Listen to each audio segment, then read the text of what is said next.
Sa ulo ng mga nagpapagang balita, oil tanker sumabog at nasunog, isa patay, 13 sasakyan na damay.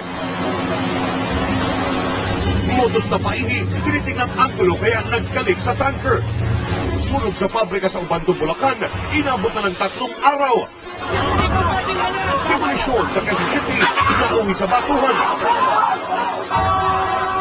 Bus operator sa Metro Manila, humihingi ng 7.50 dagdag sa pasahe. Ay de las Alas, nagsampa ng reklamo sa Justice Department laban sa mga tauhan ng convenience store na nambugbog umano sa kanyang anak.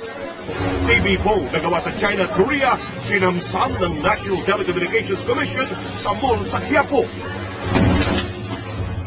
Mga pulis na hindi marunong bumaril, patuta na lang ang magiging sandata. Mint pantapat sa mabahong paa. Dating Joint Twin sa Costa Rica, normal na matapos ang operasyon. Pinay Internet Queen, ambassador na. At solyapan ang bagong figura nila Aiko, Carlene at Rika.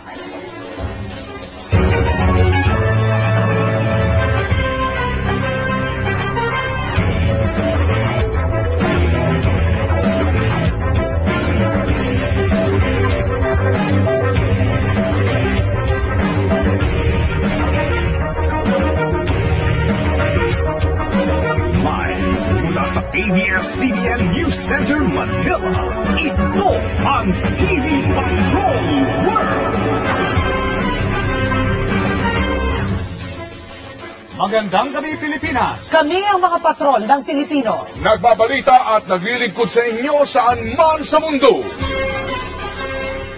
Nasunog ang 13 sasakyan matapos magliyaw at sumabog ang isang oil tanker sa